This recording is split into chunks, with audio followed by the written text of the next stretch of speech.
Okay. Ano, good day, sir. Thank you po for Nambubugbog ako pagtapos na ito. Labas. pagpayag po na ma-interview po ulit despite po dun sa unang challenge po natin. Okay. Bali, nag-screen na rin ako. Tinakbo ko yung recording ng screen. Okay, sige. Thank you, sir. Ulit po tayo, sir. Why did you take the PSIE program po? Nag-start kasi ako ng technology course way back 1997. Kinuha ko kasi is industrial technology. Then nakaladerize siya sa Bachelor of Technology. Then nakaladerize siya papunta sa industrial engineering.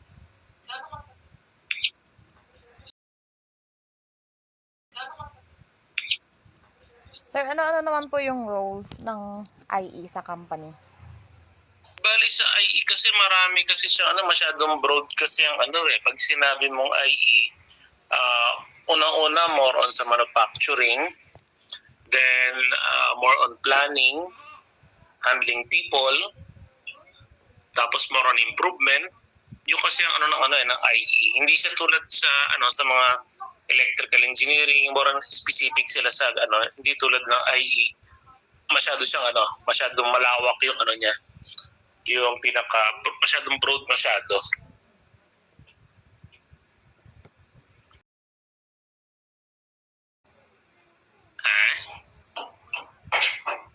Anong year po kayo ulit gumraduate po ng IE?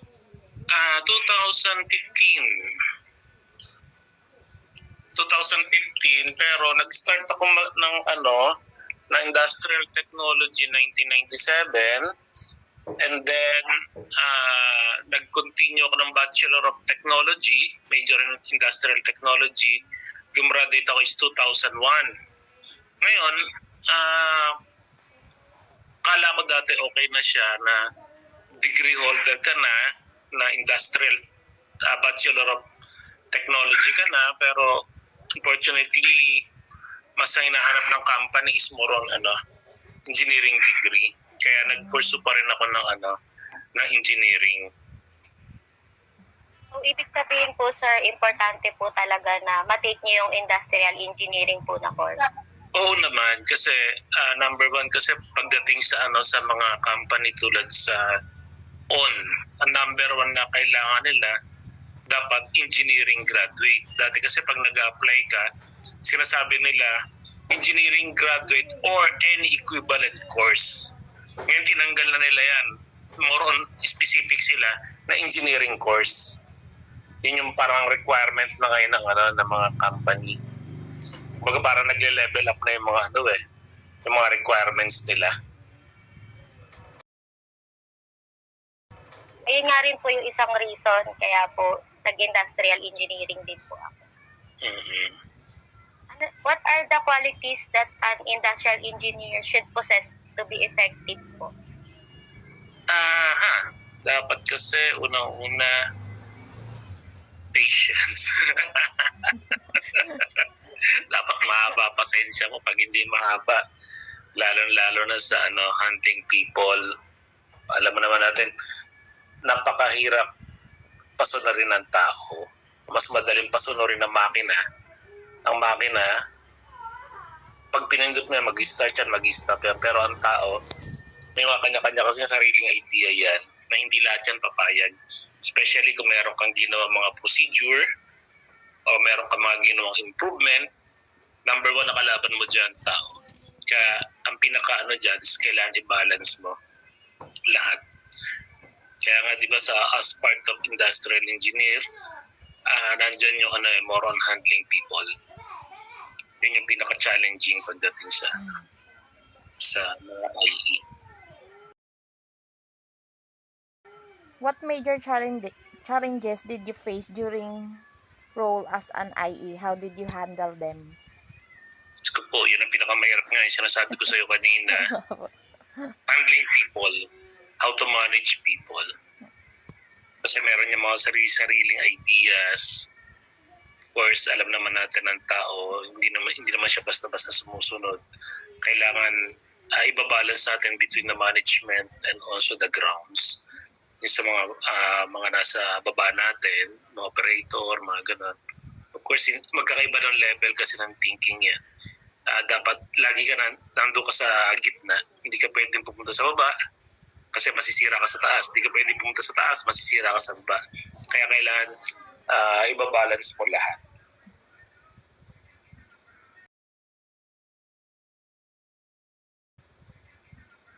Can you describe po your daily routine as an industrial engineer po? Okay. Daily routine. Of course, nandito ako sa on. Number 1, monitoring ka ng output. Output monitoring, yung productivity, cycle time, OEE, overall equipment efficiency. Of course, kung meron ka mga project, process improvement. Mamaya may ginagawa ko. Tapos, ayun. Siyempre, managing ng ano mo rin, ng mga tao. Mamaya may ginagawa ko, huwag ka maingay. Describe briefly your industrial engineer experience. Nag-start rin kasi ko as technician. Graduate ako ng technology course, then nag-start ako as technician. And then of course, naging working student ako. Then, nag-graduate ako 2001. Then of course, nagsumika pa rin ako. Then, noong time na sabi ko, gusto ko nang umangat, ang problema, kailangan engineering. Kaya, no choice ako, hindi bumalik talaga ako sa school. Yung pinaka-anong yan. Then, after nun, sumampa na ako sa engineering position. Then, of course, nandun na yung nagbago na yung pinaka-cycle ng buhay mo. Diba? Yung cycle ng buhay mo na sinasabi natin na kung previously galing ka sa baba, sa pagiging technician, pag sinabi mo pasok mo is 6 to 6, pagdating mo ng 6 o'clock, tapos na ang trabaho mo. But simula nung pumasok ko sa engineering, pag sinabi mong 9 to 6 ang pasok mo, automatic yun. 9 to sawa. 24 hours ka naka-monitor. Especially kung nasa production ka, lagi mo titingnan mo, tumatakbo ba linya, naka-monitor ka lagi. Yun yung pinaka nagiging role ng sa engineering position. Lagi ka naka-monitor pagdating sa mga yield, sa output. Then, alam naman natin may mga code floods tayo. Isa rin yan sa nagiging natin lagi. Kailangan may release mo, makapag-deliver ka sa mga customer. Diba? Kasi may hinahabol din sila mga commitment. Kasi number 1 kasi ang natin laging commitment.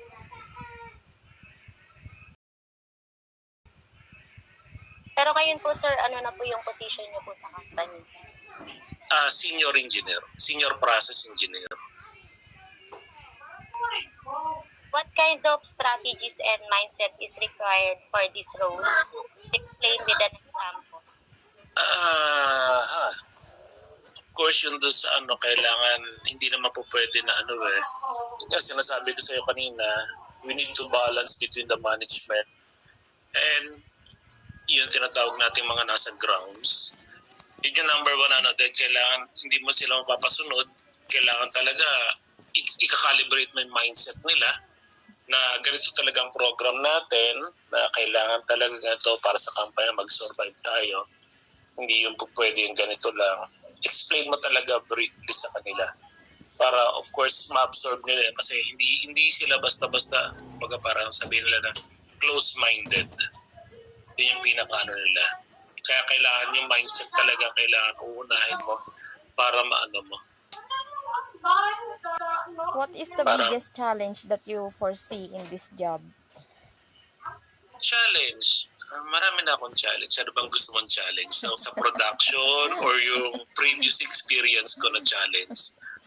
Kasi kung sa previous experience kong challenge, as I mentioned before, na-hire ako as global application engineer. Kung saan ako pinadadalang bansa na akala mo napakasaya. Punta ka sa Korea, Yung pala may malaki kang problema, kaya ka pala pinupunta doon para ka sa customer. Pagdating mo sa customer, bumurahin ka. Dahil may problema yung product mo, kailangan ayusin mo. Within that period of time na within 2 to 3 days, dapat matapos mo siya.